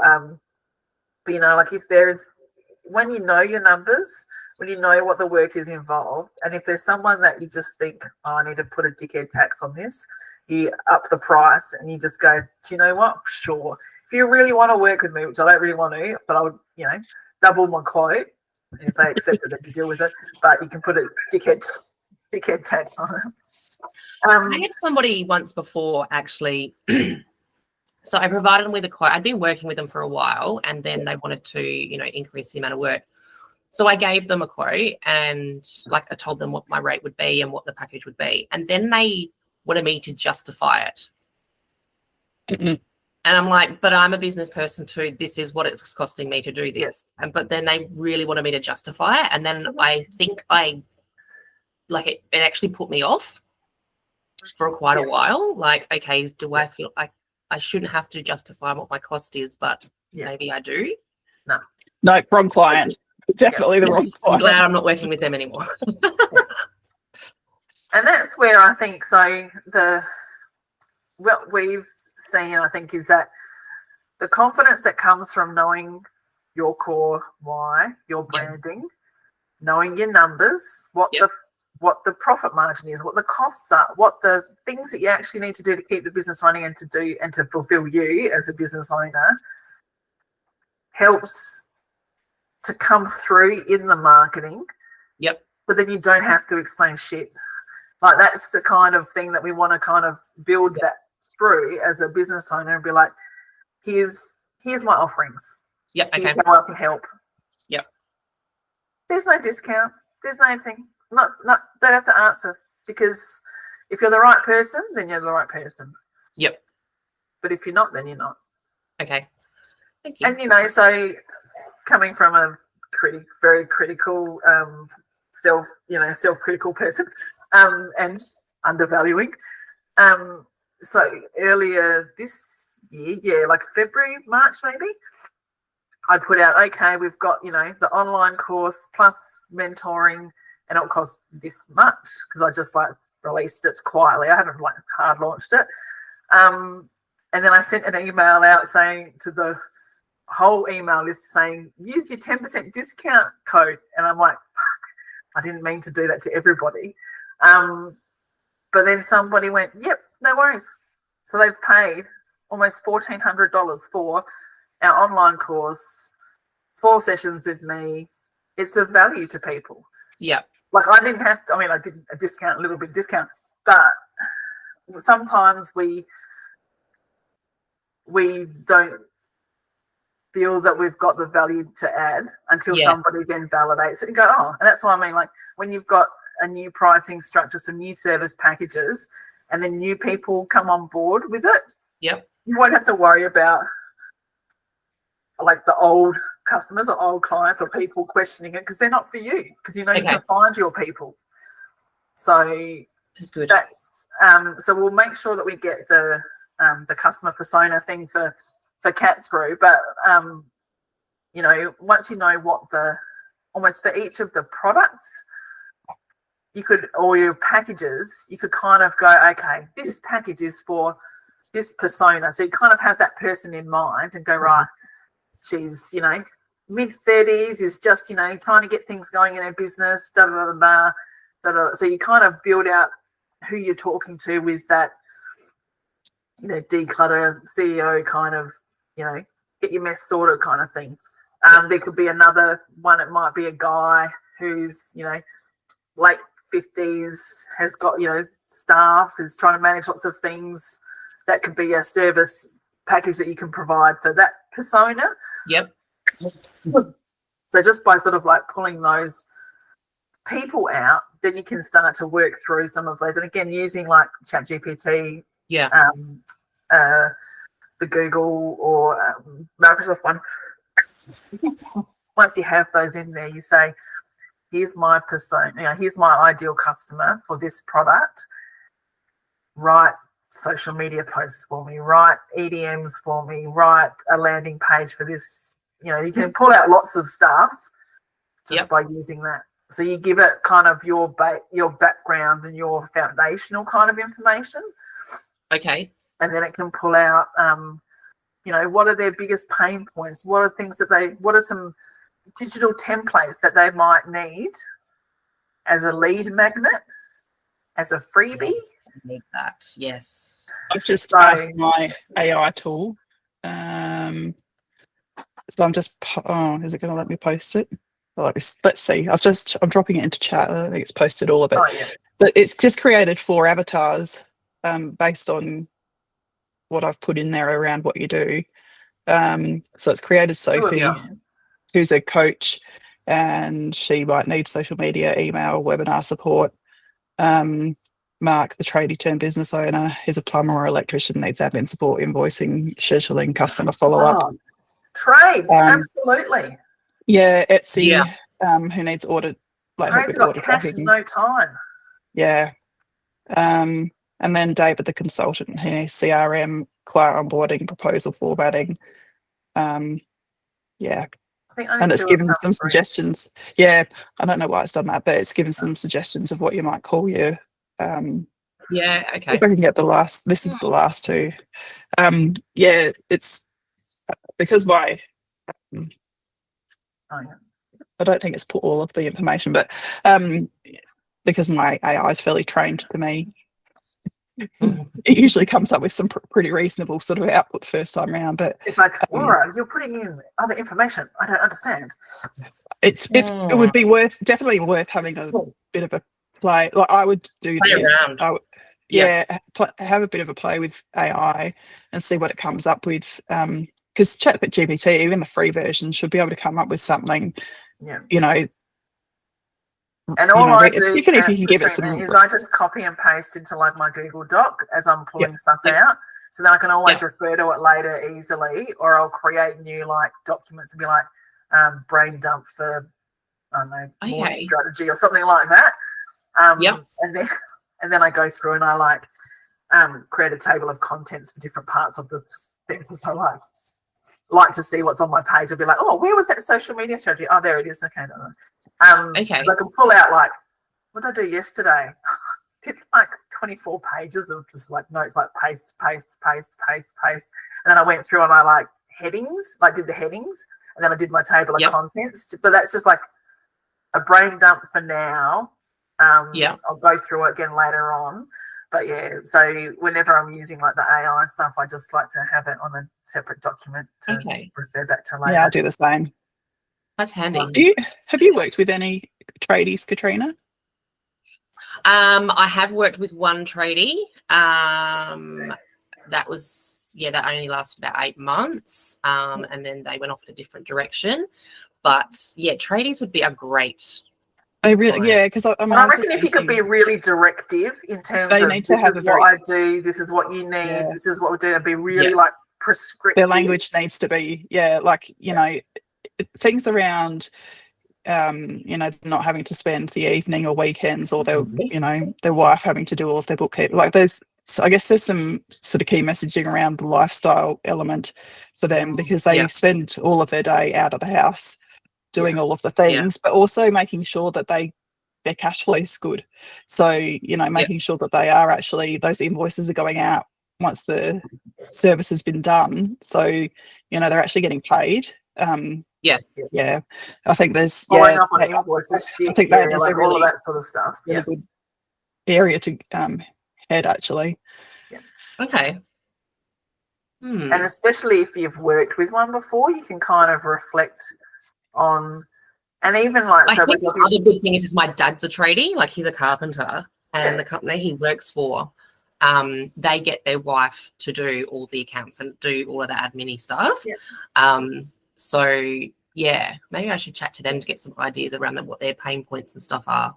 And they absolutely would. That's perfect. And then you go to, if you could target to the wife and get the wife to say, you need to employ Katrina, so I don't have to do this, and I can absolutely cook you sponge cakes on the weekends or something. I don't know, whatever. And then to use AI, like you can go, I'm wanting to, so you've got like, in your chat where you've built in, here's my services, my products, da da da da. So you continue on with the chat and it learns through what you've already put in.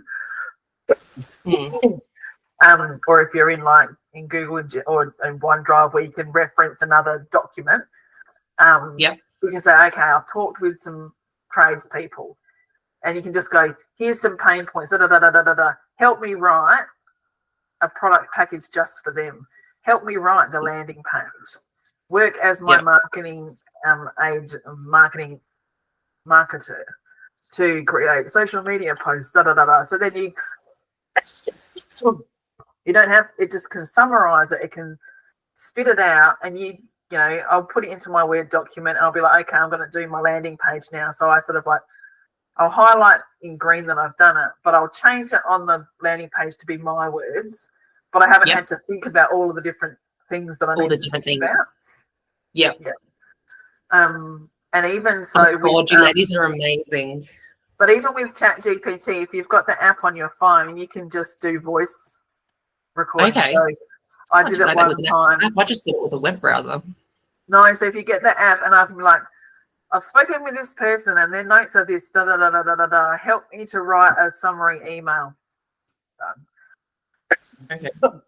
And again, you put your own words into it, you do your own, stuff, but at least it gets some brain dumps out. Yeah. Okay. And then also, then it's on the web, it's on the app because I've signed in as myself, so I can reference it when I get back to my computer. Yeah. Okay. Yeah. Like all of those things, and like Laura, you do a really good job when you're doing client like one-on-ones in terms of like note taking or recording, summarizing, and those sorts of things. So they're tools that you can absolutely use. Like there's Otter AI, or even like, so what we're doing now, Google will do a transcript. We can also then pop that transcript in and then say, summarize it for us. What are some key action points for Katrina? We can give that a try today. But like they're all the things that are going to help you work smarter, not harder, and offer better value for your customers. Yeah. For me, it's because it's interesting actually. I was talking to it was actually a university lecturer. I did a study or interview with her around the use of AI, and since I've moved to using, like, I use Teams, and then Teams does a recording and transcription for me, it means I can have a conversation like this with my clients, and I can actually be really engaged in the conversation, and then like actually ask more questions and dig into things instead of me having to try and take notes at the same time. So I'm actually getting so much more from those discussions, and I'm much better aligned off the bat with all of my clients' needs and things, because I am just so much more engaged. So for that alone, recording meetings is just, I think, and I record all of them, like and I mean, I let everybody know what I'm doing with it. Most people are very happy for me to record, because the other thing is, now my ongoing retainer clients, I then send them a summary afterwards, and as Shelley just said, it has all of the actions and stuff in it. So it's not always 100% accurate. You kind of have to review it a bit, but it does save a huge amount of time, and it means that I can immediately go on to starting to action some of those actions. So I think there is some enormous efficiencies to be able to create, and also it does really up level your ability to provide customer service communication. I don't really know what the right word is, but I'll say customer service. Okay. That's good. Which is when you're looking at your clients and your customers, like they're, if they're if they've got staff members, they've got lots of things going on. You want to just be a really efficient anchor point for them almost, like as a way of knowing that they're getting, again, aligned with their goals, and you can be that person to be like, okay, well, we need to send these emails out because this is part of what you want to do. Like, I know you've got lots of shit going on, but I need you to confirm this, and then I'll send that out. Like you've got those, because it's aligned with, what you're engaging them with, what your vision is for your brand, and then like the rest of it will flow. Like there's a lot that you're going to be unpacking after today, but I think also try to simplify it as much as possible. That's going to be the thing for me, is because pull it down, and that's the thing, is there's lots of different, even like working this with their own social media, like we know there's lots of areas to be visible on, but it's about for now and the next 6 months, just choose 2. So I'd be like probably Facebook and LinkedIn. Do you reckon? Absolutely. Yeah, Laura? I think LinkedIn's probably a good, you are going to get in front of more of those business owners on LinkedIn. And if it's tradies or males, Facebook is probably where they're at more. Yeah. And so you just want to just focus on 2 and just be like, right, let's just be really consistent on there. Update your bios on all of them. Update your description of services. Make sure all of that's set up. So like Google My Business, all of that sort of stuff is done. And even with Facebook, you can set up a commerce, because if you've got products, which are your service packages, you can set them up in commerce. So even when you're like popping things on Instagram or on Facebook, you can tag a product so people can book and it can go straight to your website link. Interesting. Yeah, being able to sell your services online is very helpful. Yes. I still need to do that. Yeah, I need to do it too. I've only just been updating mine for like our mentoring stuff, Laura, because I've only just uploaded that. But and even like with the workshops, I've gone, okay, workshops, and I've just sent them to the landing page. Like it's 147, but I've sent them to the landing page. So at least then I don't have to keep pressing the link, like finding the link and popping that onto Instagram, but can do it as a product. So that's what happens when you shift from service-based to product. Yes. Packages. So, and again, those products, I would be bundling them so that people don't need to see the individual bits that make up it, the hour, the time, the hourly rate, because you want to bundle those. So, but yeah, and I would just sort of just focus on one or two. Yeah, just the two, I reckon. Yep, definitely. And then just make sure that you've got, then you start to maybe build up your email marketing. Yep. Your contact list. And that may be, you know, with a free download, it may be running, some free stuff or whatnot there. So rather than trying to engage with people in different places, just concentrate on two for now. Yeah. Okay. I reckon, yeah. Just because you're making quite big changes. Yeah. And you also don't want to spend all your time servicing everything. And you'll because you're learning along the way what people will react to and what people won't. So before you go kind of big, you want to kind of start small. Yeah. Yeah. Okay. See what works and keep that messaging really tight. Okay. Yep. And consistent. Yep. Tight and consistent. Yep. Yeah. Oh my God, so handful. I reckon Kat might be, I think she was available from 12, so we might leave it there and have a little breaky break. Yeah, sure. And then we'll pop back on at 12, have some lunch. Okay. But is there anything else, Laura, that you wanted to, thank you for coming on, Laura. That's all right. Appreciate it with the sickness at home. I actually feel not too bad. I've taken Panadol and Nurofen and stuff this morning, so I'm feeling okay at the moment. But oh man, I'm just I'm dreading this winter. Yeah, I'm not even there yet. My daughter and I haven't even had COVID at all. Oh, yeah. I don't know. Like it's just my mother-in-law only just got it last week, like for the first time. Oh my God, that's because she kind of like she doesn't go out that much, and she. But thankfully she got her boosters because she hasn't had it as bad as Sam and I. We were just bad. And so I've sent a message to the netball girls going, I think I'll give this weekend a miss. Yeah, I think that's sensible. Because what's Wednesday today and I'm still really chesty, and I'm like, even though I don't run around that much, still probably not a good risk to take. Yeah, give yourself some time to recover. That's it. But no. Alrighty, thank you, Laura. And Katrina, make sure once you sort of get things sorted out, pop them in the group because Laura will hop on and put her 2 cents in as well. Awesome. Thank you. I really appreciate that. That's awesome. That's all good. Alrighty, we'll see you at 12. See you at 12. Thanks, Thank Laura. you. Bye. Bye.